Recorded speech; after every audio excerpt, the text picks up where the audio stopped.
We already have over 30 attendees already here, so I'll go ahead and get started here. Welcome everyone to the Knoxville Bar Association's Town Hall with Chief Judge Pamela Reeves of the United States District Court, Eastern District of Tennessee. A couple of housekeeping matters.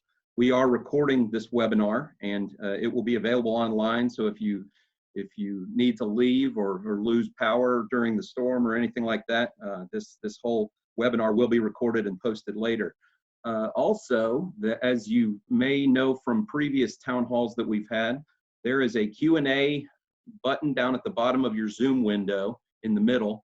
And if you have a question that you would like for me to ask Judge Reeves, please post it in that box and we will try to make sure we get to every question that any of our attendees have. The questions are anonymous, and so I will be asking them to Judge Reeves. If you have a question that we don't get to for some reason, if we run out of time, or if you think of something later, you can send us a question and we'll make sure that it gets relayed to Judge Reeves after today's broadcast. So I would like to introduce our very special speaker, and thanks to Judge Reeves for being here. Pamela Reeves is the Chief Judge of the United States District Court for the Eastern District of Tennessee. She was appointed by President Obama and confirmed in 2014. She obviously needs no introduction to the Knoxville Bar Association, but I will quote my good friend Bill Vines from the annual meeting last year when the KBA presented the Judicial Excellence Award to Judge Reeves. He said she's a first person. She is the first female president of the Tennessee Bar Association. She became the first female chair of the Knox County Election Commission. She became the first female president of the American Association of Mediators and became the first female Article III judge in the Eastern Division of Tennessee. And now she is the first female chief judge of the Eastern District of Tennessee. So with that, welcome Judge Reeves, and thank you for joining us here this afternoon. Well, thank you, Hanson. I don't think you had to be that nice about everything, but I do appreciate it. Well, we appreciate. You know, I think this event just makes me miss everybody that much more, because I would much rather be sitting in, some conference room somewhere and be able to see everybody and talk to everybody and actually interact. So I'm going to do my best to be normal during this, but I've never really done a mobile town hall before. So well, I'm becoming an old pro at them, so I'll lead you through this, and we do appreciate your time this afternoon. The first question I have for you is one that I was sent in by several attorneys to me, and it's the first thing I thought of when Marcia told me that you were going to join us this afternoon, and it is, how are you doing? How is Judge Reeves doing during the COVID-19 pandemic? Well, we are very fortunate that our daughter, Amanda, was home from UVA Law School when this whole thing started. And so she has become our warden, our caretaker. She goes and gets our groceries. She only lets me out when it's absolutely necessary to go to the doctor. And the rest of the time, she can be a little bit on the touchy side if you don't listen to her instructions. Well, I'm sure she comes by that honestly. Yeah, she gets a little bit of that from her dad, never from her mother. Well, we're glad to have you with us this afternoon. And another question that an attorney sent in was asking if there was anything that the attorneys who practice in federal court can do to assist you personally, as well as facilitate proceedings in federal court generally. What can we as attorneys be doing? Well, first, I appreciate her. As I said, right now we're in good shape. We have her here, and of course Charles is a really good cook, so that helps as well. In terms of the court itself, we're in the process of developing a phased-in reopening project or procedure that I hope will be approved before the end of this week, and that should give us more guidance on how we're going to reopen the courts and get people back in. I don't know if you've done much in federal court over the last few months, but mostly we've been focusing on criminal matters and the things that had to be done right away. we've been operating out of one courtroom in each district, so that for containment and cleanup for the GSA and everything, we've only been contaminating one courtroom. Certainly, we hope in our new plan to expand that to at least 2 courtrooms in every division for a while, anyhow, until we see how things settle down. And I did want to ask you about that because, as you know, I don't have a very big federal practice, but I'm in a firm that does a lot of civil rights litigation. And when I've asked my partners about how this has affected the federal courts, my partners who do purely civil litigation in federal courts have said, well, it hasn't really changed much for me. But then when I've spoken to my friends who practice criminal defense in federal courts, they say, oh, it's totally changed my whole world. Could you talk a little bit about the difference between civil practice in your court and criminal practice as far as what the COVID-19 crisis has done? Well, I think one thing that the crisis has done is actually given the judges more time to focus on the civil motions in particular. You know, ordinarily, if we come into the court and we have 3 or 4, or God forbid, 5 or 6 sentencings in a day, that doesn't give you a lot of time to work on motions for summary judgment or motions to dismiss. So we've had the luxury during this time period of our law clerks being pretty much able to focus not 100% on civil matters, but to really be able to get the civil matters cranked out. And I think we've all been able to wrap up some very old motions as a result of that. Now, on the criminal side, it has slowed down somewhat. I have some statistics here that are a little terrifying for those of us who are in the court, but the criminal caseload as of the end of April, there were over, I'm trying to figure out the number of total defendants, but there's, you know, we still are getting new, not indictments, but new complaints and things filed by the U.S. Attorney's Office. We haven't had a grand jury meet since February, but obviously we're hoping to get a situation worked out where we can resume, at least in Knoxville, and let everybody come in from other places. You know, you don't think about the logistics involved in bringing in a grand jury. First of all, you have to have at least 18 people for a quorum. So you got to have 18 people who are willing to risk everything and to come in. You know, we don't want to put them all in a little bitty room like we would normally do. We had an experience right before Christmas when Judge Varlin's case that had gone on for so many weeks, the jury started getting the flu, and it went through the people on that civil jury like, you know, a knife and butter. And the next thing you know, we had 4 or 5 people who had the flu. So we've already seen that you can't keep people that tightly contained under these circumstances. Secondly, the court doesn't really have access to masks. You know, that's not something that we might have enough for some of our staff, but in terms of providing masks to people that are coming in for grand jury duty, we've been in discussion with the U.S. Attorney's Office about if they want to have a grand jury, then they're going to have to help out in terms of providing masks. We also, you know, even if we bring them in and spread them out in a big courtroom as opposed to the normal grand jury room, you know, they're still all going to have to cram into the same little bathroom.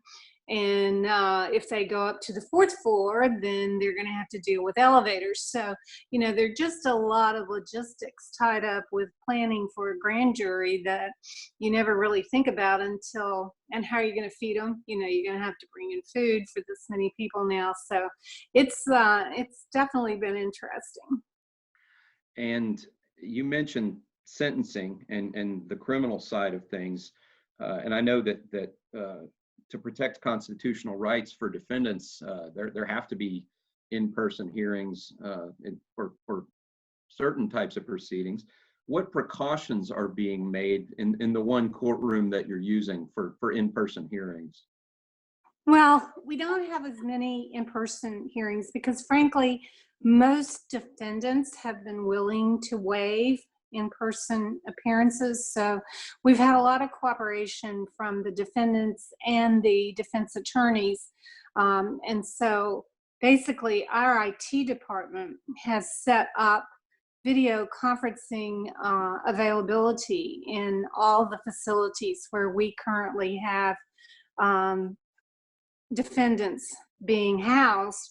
And so most of our hearings, the preliminary hearings and change of pleas and most sentencings that we've done have been done remotely. Now, we're not doing, I mean, if you have a defendant who's looking at 180 months or something like that in terms of their sentence, we're just putting those off because there's nothing urgent about those. Now, we've had a number of defendants who were basically eligible for time served.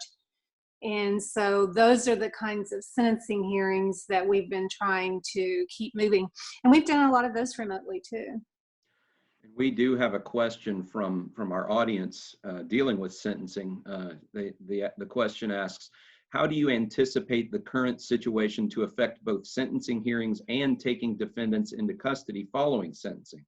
For instance, is the court contemplating delayed reporting for sentenced defendants? It all depends on the individual defendant. If there's someone who has been out on bond before being sentenced and who is doing, has been compliant and hasn't done anything to cause any problems, then we'll probably let them report at a later date. Now, obviously on some drug cases, the statute requires immediate incarceration once they've entered their guilty plea and been declared guilty. It's a little trickier with those to be able to allow people to report. You can find that there are exceptional circumstances, and certainly I think under the circumstances, the whole COVID pandemic would probably qualify for that. But by and large, if there's somebody who's been out on bond pre-trial, plea, then the odds are good they're going to stay out. One of our big issues is where are we housing all these people? Right. As of last week, we had 933 federal detainees scattered in 17 facilities in 6 states. Oh, wow. And the Bureau of Prisons has stopped, ordinarily when you enter a guilty plea, then very shortly thereafter, the Bureau of Prisons will pick you up out of whatever local facility you've been in, transfer you to, for instance, Ocilla, Georgia, or some other place where they facilitate transfers, and then you'll ultimately get assigned to a BOP facility. Well, the Bureau of Prisons is not removing people right now. So if we get new people that are brought into custody, we have to find a place for them to stay.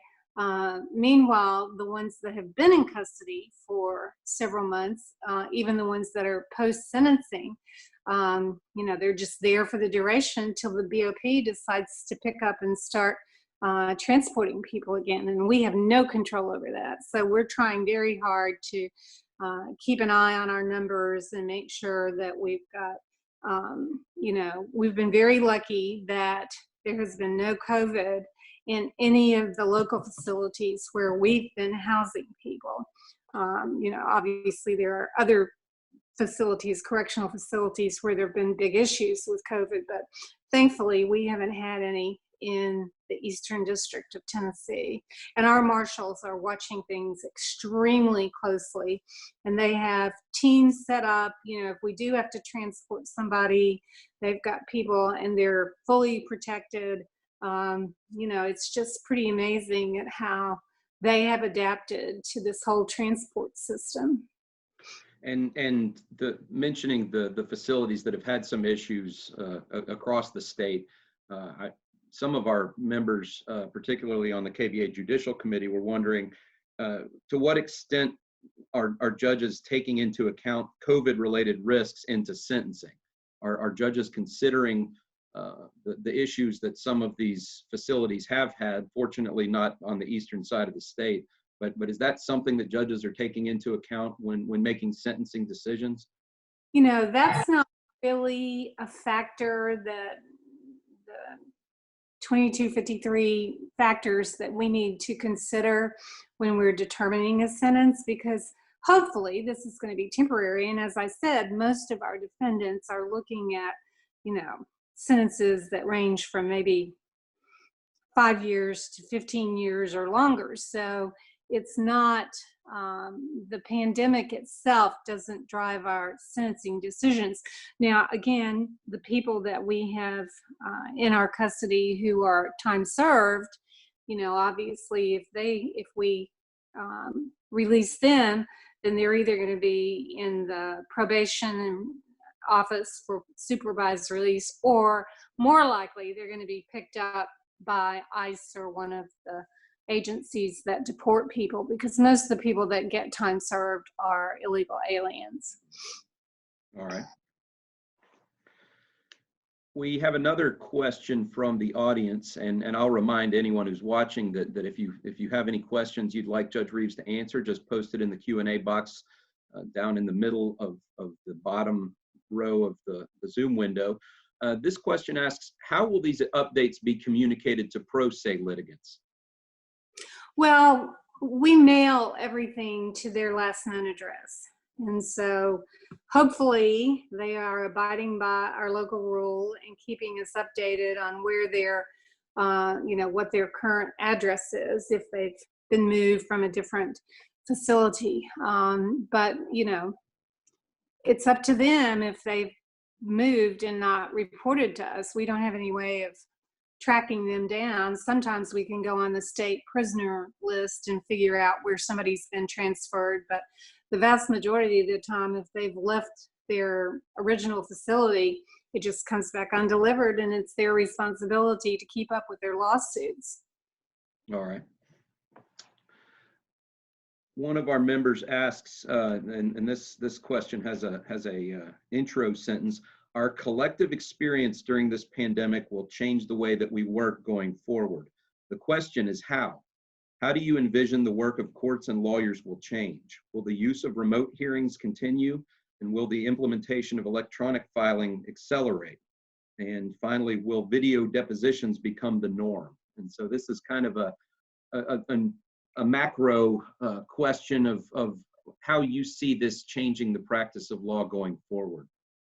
Well, I certainly think there are going to be changes on the federal court level. I mean, you know, we have discovered that it is very efficient and very relatively inexpensive to do things remotely, which we never had done before in the past. So, you know, we have, for instance, defendants who are housed up in Salem, Virginia. So that's like an 8-hour trip to bring them to Knoxville or to Greenville or Chattanooga to be actually present in a hearing. And so as long as we can do it remotely in a way that satisfies their constitutional rights and provides, you know, access to their attorneys, it's so much more efficient. So I'm sure we will try to incorporate a plan down the road that continues that sort of thing. Now, I think for most sentencings, I think most of the district judges, you know, that's a lot of times the only real time that we meet a defendant, since the vast majority of them plead guilty and we don't have a lot of criminal trials. And I know from my experience and from talking to the other district judges that we like that personal interaction with people in the sentencing phase. So I don't think it will affect sentencing as much as it will the preliminary proceedings. All right. One of our watchers right now just picked up on what you just said and was wondering why it could possibly be necessary to have local prisoners housed 8 hours away. Because we have no place to put them. Knox County doesn't have enough space. We have a number of people in Blount County. They have to meet, the facilities have to meet specific criteria in order to house federal detainees. And so we're pretty limited in the local facilities that can meet those requirements. We just before the COVID thing struck, a new facility in southeastern Kentucky open that right now has quite a bit of space available. So a lot of our detainees have been sent up to that facility, and it seems to be working real well. Now, the ones in Upper East Tennessee out of the Greenville division, Greene County, we don't have a place to put them. So we send them to North Carolina. We send them to middle of Virginia because for a while we were using Claiborne County, but that ended up being a semi-disaster. So we're no longer using Claiborne County jails. But, you have to find, if the BOP doesn't start processing people again out of our facilities, we may be in a situation where we're sending people to West Tennessee, maybe even Texas, are the areas that our marshals are looking at if we don't get some relief from the BOP fairly soon. Wow. And that's when the remote stuff really helps because, if you're a panel attorney, a CJA attorney, or even a federal defender, driving 7 or 8 hours to meet with your client is extremely tiring and, very frustrating. So being able to communicate confidentially and securely with their client via technology has certainly cut down on the travel time for a lot of our CJA attorneys. Do all federal districts have that many people detained pre-trial? Well, as you may or may not know, our court ranks first in the Sixth Circuit in the number of criminal prosecutions. So we have an extraordinarily high number of criminal prosecutions, and it is division, it's impacted by the division. Knox County and the Knoxville court has the most. Upper East Tennessee, Greenville has a surprising huge number, and Chattanooga is much less. So it depends on which part of the state you're in and what the attitude of the U.S. attorney in that particular district is. I know that in terms of Tennessee, I've been in contact with the chief judge in Middle and West Tennessee, and I don't think there's any question right now that we have far more people in pre-trial detention than a lot of those places. And a lot of it is that, the people that we put in detention, they're not just your basic drug addict. They are the people who are at least alleged to be dealing drugs, and a lot of them have gun-related charges in addition to the conspiracy charges. So they're not the kind of people you really want on the street. You want them to be somewhere where they're secure. So that's a decision our magistrate judges make during their bond hearings, but a lot of them do end up being in detention for sometimes months before the trial or before their guilty plea. Judge Reeves, how long has the space issue existed in terms of having to house local prisoners so far away? One of our audience members wonders when this came about, and I'm sure it wasn't an overnight. No, it's just been a function of the fact that we have so many federal prosecutions in the Eastern District that it's been an issue more or less since I came on the bench in 2014. Obviously, it's been exacerbated lately because of the Bureau of Prison making their decision not to move people into BOP facilities. And that's not something that we can argue with or appeal or, Right. Once we sentence them, it's entirely up to BOP, where they go, what they do, when they go. Judge, you mentioned that you anticipate that there will be another order in the near future, hopefully this week. The current standing order is set to expire at the end of May. Can you maybe Can you maybe tell us a little bit about how that process works? Who puts that order together? Who's involved in the decision making? And just tell us how those decisions are made. Well, it starts, I guess, with our clerk's office, and they are very much in touch with the Administrative Office of Courts and other court clerks all across the country. And, you know, John Medeiros and Leanna Wilson both are reading all of the advisory guidelines that come out from the Administrative Office of Courts, and they're trying to incorporate it all into a plan that makes sense for our district. And they prepare a rough draft of a plan that, as of today, has gone to what we call the COVID response team.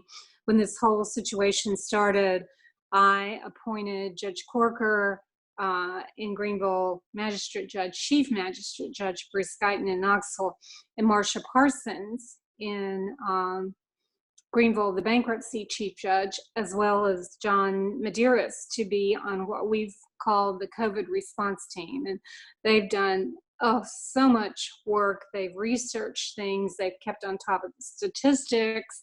They know better than most of us what the current condition is.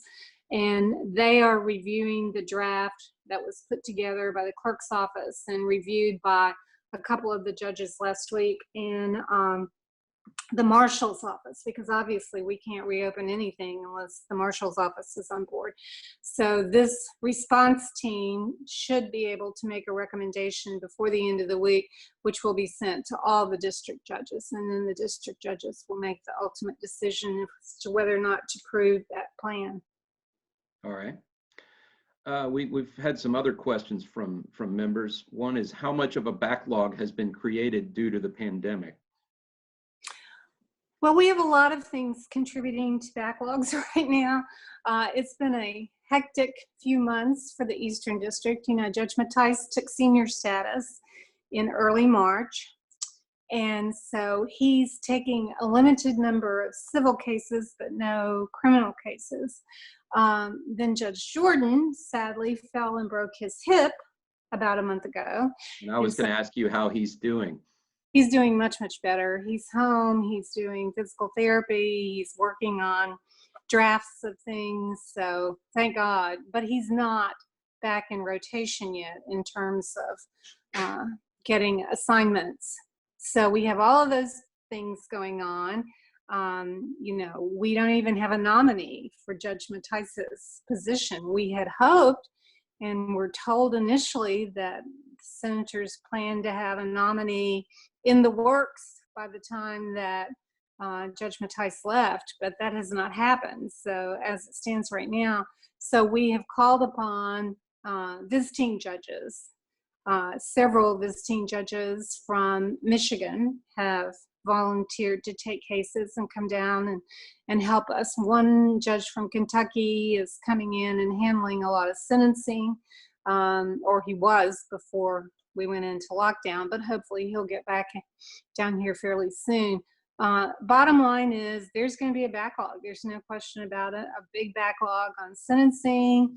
As I said, maybe not quite as big of a backlog on the civil side, just because the law clerks have been in a position to devote more time on the civil motions. Now, obviously, we can't control what's going on with the individual lawyers in their offices. So if they have other issues other than getting rulings on motions, then that's something that we don't have any control over. Right. And you mentioned retirements and such. Are there any other changes anticipated in court personnel the rest of this year? Well, in bankruptcy court, Chief Judge Marcia Parsons has indicated she's going to be retiring at the end of September. She's been amazing and, of course, has done yeoman's work. Now, the sad thing is, or the less than exciting part is, that right now that position in Greenville is considered a temporary position. So once she steps down, it won't automatically be filled by a new Greenville bankruptcy judge. It may be that we may benefit from the COVID fallout, especially if bankruptcy numbers skyrocket like they're predicting in some places. But otherwise, we're just going to be down a bankruptcy judge, and Judge Bachnein and the two judges in Chattanooga are going to be on the road a lot. Now, again, fortunately, they have discovered during this process that there are some things they can handle remotely, and hopefully that will continue and will keep them from having to do too much traveling. But that's where we are on that. So if anybody has any contacts with the Judiciary Committee or the senators or anybody else and would like to lobby to make a new judge permanent in Greenville, we would certainly appreciate that. We have another question from an audience member. Will naturalization ceremonies be held remotely? Well, we have not done any yet. Again, you have the same issues with naturalization ceremonies that you have with grand jurors, in that it's a huge crowd packed into a very small area. I mean, I don't even know if you've ever gone to one over at the city county building when we have them there, but by the time you get family members and friends in there, there's hardly a seat left anywhere. So as of right now, we are not doing naturalization ceremonies. Those are being sent to the naturalization office in Nashville, and they're doing those individually to people down there. I don't have any idea when it may break loose enough that we can do an actual naturalization ceremony in East Tennessee. Okay. We touched a little bit on civil litigation earlier, and one of our audience members wondered if you anticipate granting more civil trial continuances, given that discovery will likely be more difficult to conduct and complete on the usual timelines in the court's standard scheduling orders. I think that's dependent on every judge and on the circumstances of the particular case. I think probably there have been more continuances granted in the last few weeks. I mean, initially, when all this started, we were all optimistic it was going to be a relatively short-lived thing, but obviously we found out that's not the case. So we are, I know in my chambers, I have been pretty lenient in terms of granting trial continuances.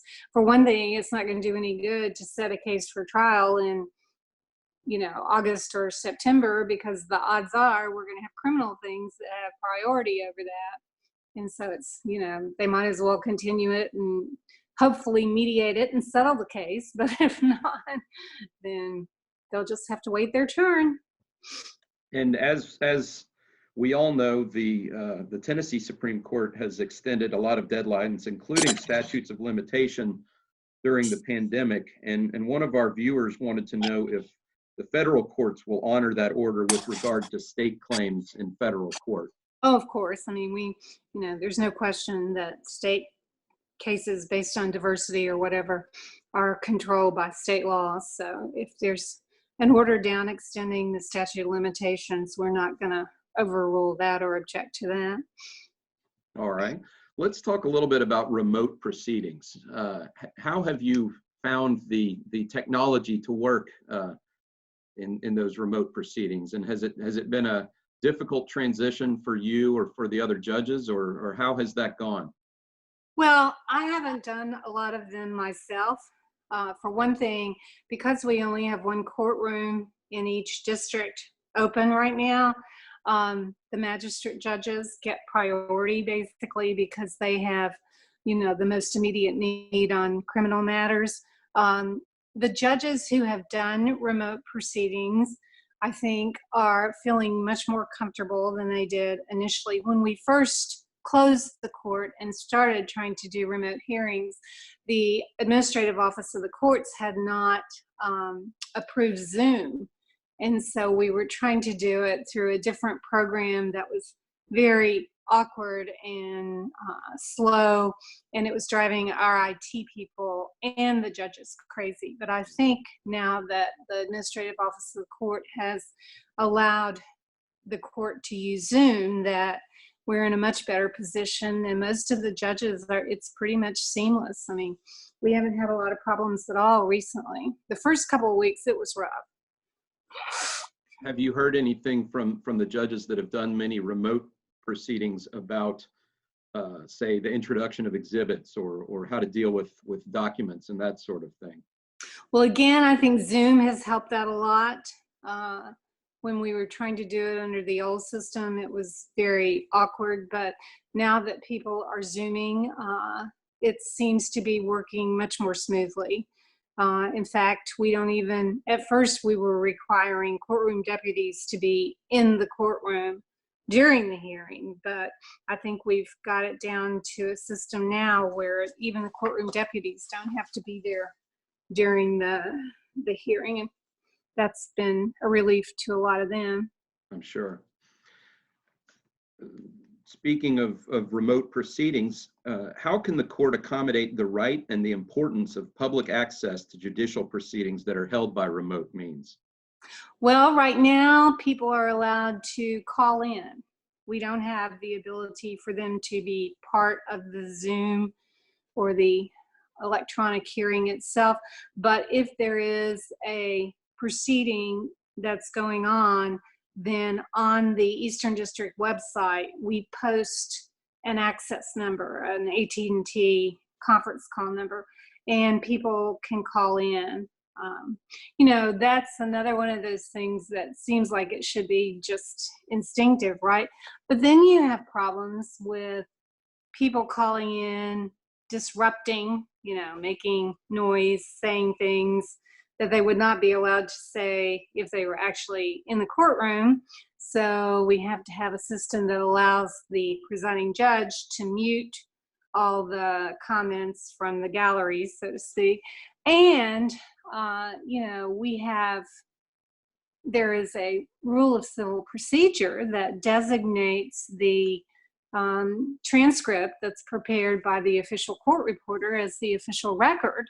But a lot of people felt like they could just turn on their iPhone or whatever and record the hearing and then try to challenge the integrity of the official record. And so we have to make sure that everybody understands at the beginning of the hearing that the official record is going to be the one prepared by the court reporter. You're not allowed to record. Now, if they're in Timbuktu dialing in, do I have the ability to stop them? No, but at least they know and the lawyers know that they're not supposed to be recording. I know that I've spoken with Justice Lee of the Tennessee Supreme Court about how this health crisis, specifically with regard to access to the courts using things like Zoom, it has highlighted an inequality in internet access across the state. Has the federal court given any consideration to that and thought of anything it can do to address that?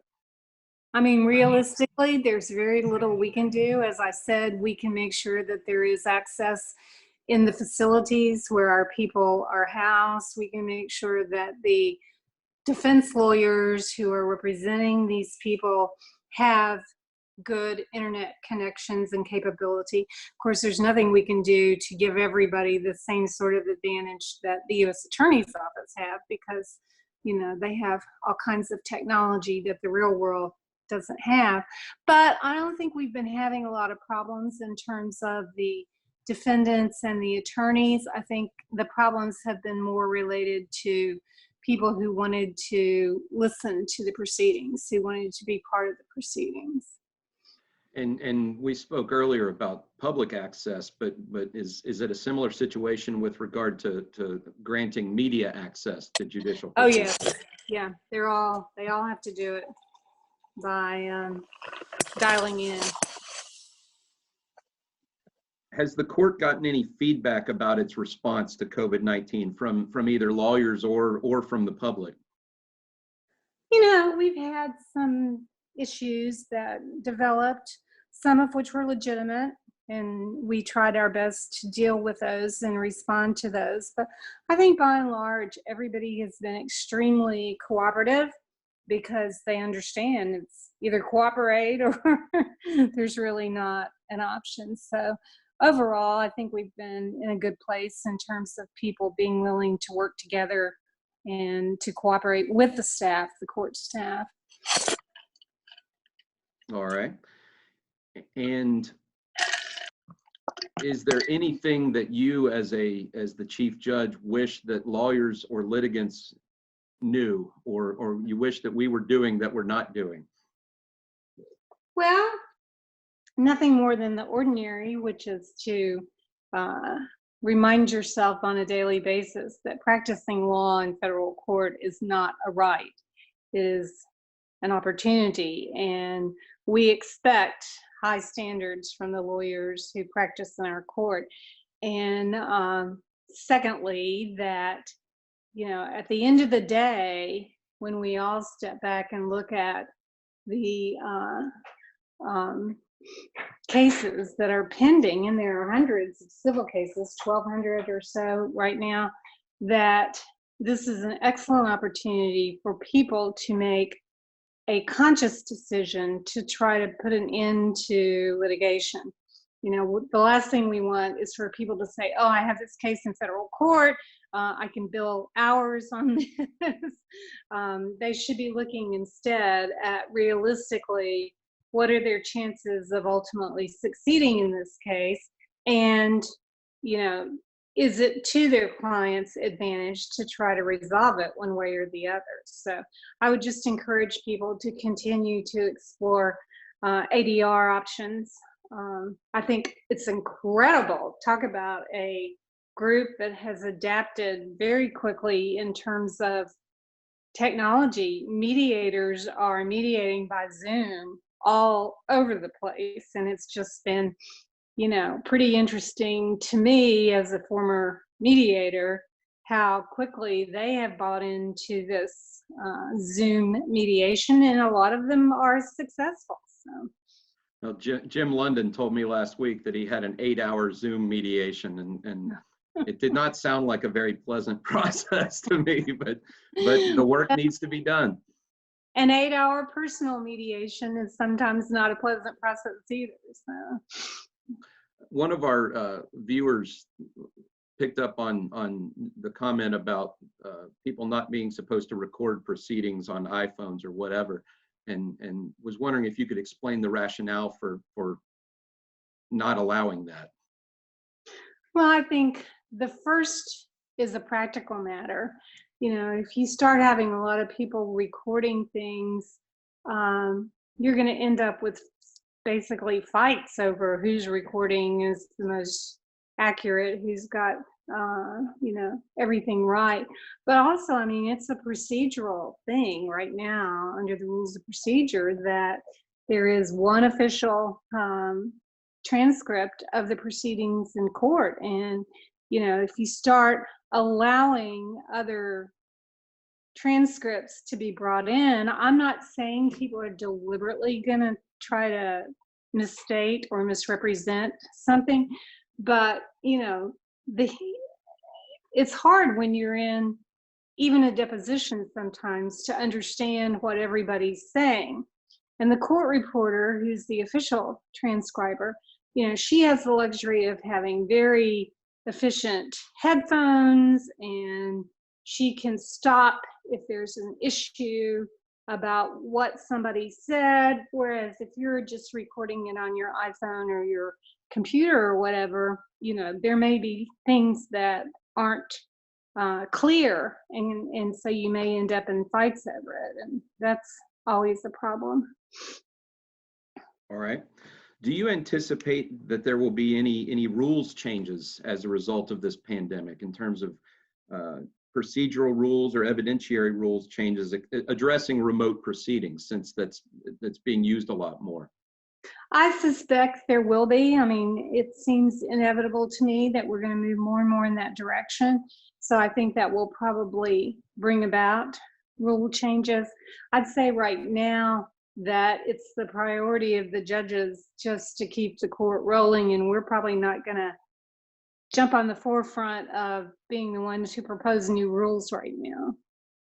And I understand that under the CARES Act, the federal courts can construe their rules of procedure in a way that allows courts to conduct remote proceedings. Is that Yeah. correct? Yes. And there's actually been funds that have been earmarked for technology. Is that right? Right.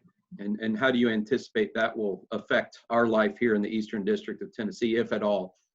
Well, as I said, I think from an IT perspective, the court has been very fortunate to have really good IT staff members over the last few years. And when it comes to cutting edge technology, they understand and know what to do. And they have done a great job of bringing the courtrooms and chambers up to full speed in terms of the capability. So I think probably more than some courts, we have a distinct advantage that we have such a good IT team. I don't know that I see a lot of drastic, they've been very fiscally responsive over the last few years and been able to keep technology at the cutting edge. I don't know if any of you were in the courtroom shortly before we shut down, but all of the courtrooms in Knoxville were over the last few months transitioned into new electronics, and we had great microphones, great speakers. Just it's almost like if you whisper at all in that courtroom now, you can hear everything, and that's been accomplished in all of the district judge courtrooms and the magistrate judges courtrooms in Knoxville, and I think in Greenville. Now, Chattanooga may not be completely finished, and part of that is we're still hoping to find that we're going to get a new courthouse in Chattanooga, but that may be on hold now. All right. Talking about remote proceedings and the rights of defendants, someone has asked about, earlier in the meeting, you mentioned the efficiency of some pretrial motion hearings being held remotely when defendants are housed at a distance. What about a defendant's right to privately confer with counsel for effective representation when all parties in the court are in the same Zoom meeting? Well, the IT people have developed, first of all, whenever we have a remote hearing, we let the defense attorney and the client have at least half an hour before the hearing starts to confer outside of the presence of anybody else. And if an issue comes up during the hearing, then we'll either adjourn the hearing and give them the opportunity to confer, or if nothing else, just make sure everybody else is off the line, and then they can call back in once they've had their opportunity to talk. So I haven't dealt with this issue from the perspective of being a defense lawyer in that situation, but we haven't gotten a lot of complaints about it. So I think by and large, the system that's in place seems to be working fairly efficiently. All right. Someone else asks, Judge Reeves mentioned that criminal matters will take priority over civil matters set in August. What about the civil trials that were initially set in March through June? How will they be rescheduled? Will they go to the back of the calendar, or will all civil matters get shuffled? I.e., how will resetting an April civil trial affect a scheduled August civil trial? You know, I don't have a definite answer to that. I mean, you know, if you look at my calendar for the month of August, every single day is going to have 5 or 6 hearings or a trial or 2 trials, because we double book, triple book. You know, we rarely ever have a day where there's just one thing set for a proceeding, unless there's something going on. But, you know, it's like every other day in the courthouse, in the sense that our judicial assistants are juggling. If it's an old case, it's going to get priority over a new case. But if it's a criminal case, it's going to get priority over a civil case. And so we just have to kind of take each day as it comes, and we'll set a bunch of things knowing full well that in the best case scenario, it's likely that some of those things are going to be bumped regardless, and would have been bumped regardless, even if COVID had not kicked in. The good thing about COVID is that there's language in the CARES Act and in the guidelines from the Administrative Office of Courts that give us a little leeway in terms of speedy trial requirements, because it gives us the opportunity to evaluate each situation and see if it is something that is in the best interest of the defendant and the issues to continue, even though that might otherwise cause a speedy trial issue. So we've got a little more leeway in that regard than we sometimes would have. You used the phrase, the good thing about COVID, and that is a perfect segue into one thing that I definitely wanted to ask you about. And it was, we've got a program with the KBA called Finding the Silver Lining. And we've asked attorneys and our members to send in stories of positive things that they've been able to take from this. And I know personally, like you mentioned earlier, with your daughter coming home and getting to spend so much time together, I have my own daughter, and she's supposed to leave for college next year. And I've been given the blessing of 2 straight months. She may not see it as quite the same blessing that I do, but I'm pretty sure you can see it that way. Well, I've gotten to spend a lot of time with my family that I would not have otherwise had. Have there been any silver linings that you found in the pandemic? Well, I mean, I think the fact that people have started reaching out to friends and family members in a much more routine way than maybe we were back before this. It's not unusual at all to get emails or texts from people that you go, oh my God, I haven't even heard from that person in forever. But they are reaching out because they're bored to death in quarantine, or it has just made them realize and appreciate that they do need to stay better in contact. So I think that's been an advantage for everybody. Beyond that, I don't know that I can, if I were a little bit stronger physically, I would be spending a lot more time in the yard doing yard work. Right. Can't quite do that as much as I would ordinarily like.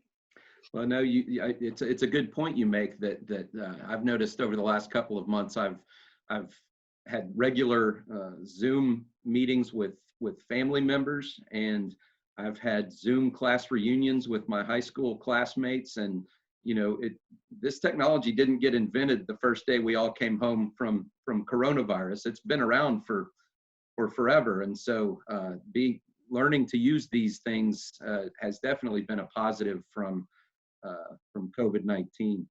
Well, Judge Reeves. Yeah, younger lawyers and the younger judges have been very helpful in teaching us old farts how to do this. I know from my perspective, some of the younger judges on the court are much more adept at doing things, and I've appreciated their help.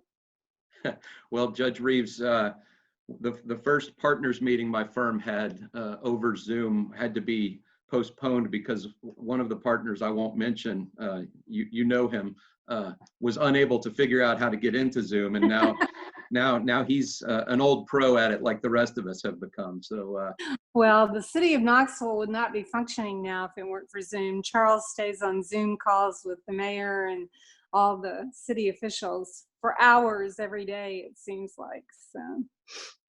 Well, I don't see any more questions in the chat box, and we're getting close to an hour here, Judge Reeves. So if anyone has any questions and is watching right now, after we finish, you can send them to me and Marcia, and we'll relay those to Judge Reeves and try to get an answer for you if you need them. Someone just asked, where can we learn about the Find the Silver Lining event? I will say that is a social media campaign that the KBA is doing. You can go to the KBA's Facebook page. There's also an article in the new dicta that's coming out that Kathy Shuck has done. And so and there's a section on the website in the COVID-19 section of the KBA website at knoxbar.org that I think the header of the tab is Reflections. And if you click on that, you will see stories and things that people have sent in. There have been some really nice stories. I've got a thank you to Chief Judge Reeves from LMU Law for taking the time today. And Judge Reeves, we of course thank you so much from the KBA. If there's anything that we can do for you to make your life easier in this pandemic, please let us know. Thank you so much. And I had one more thing I wanted to mention. Oh yes, remember to check knoxbar.org for COVID-19 updates and upcoming events like tomorrow's CLE on COVID-19's lasting impact on the practice of law in the courts. That will be tomorrow afternoon, and you can register online. And please remember that we've rescheduled the Law Day Luncheon for August 19th. Judge Reeves, I hope to see you in person very soon when it's safe to do so. Thank you so much for your time this afternoon, and thank you for joining us.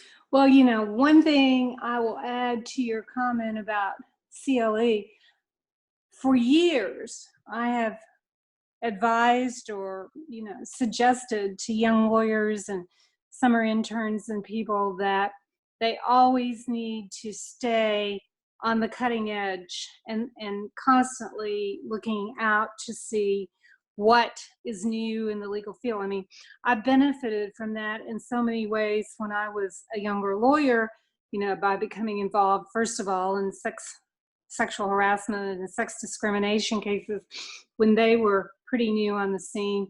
Then when I became a mediator in the late 90s, you know, I was kind of one of the first ones to get qualified for that in East Tennessee. And so you just really, the more you stay on top of developments, then the more value you have to become an expert in that particular field. I know one of my former law clerks works for a big law firm in DC, and they recently did their first full-blown bench trial by Zoom. And so he and I were talking about, you know, first of all, how different it was and how challenging it was, but also, you know, I encouraged him, look, you know, figure out how to do a CLE on this, because there are going to be tons of people out there who want to know the process here. And whoever is the first person out there writing and lecturing on these kinds of things, you know, they're going to have a definite advantage over the rest of us. That's right, and not just in areas of the law, but as you mentioned, in technology, the rules of professional conduct now have an ethical duty to stay abreast of technological developments to effectively represent your clients. And so we're all going to be expected to know how to log into Zoom and do these things.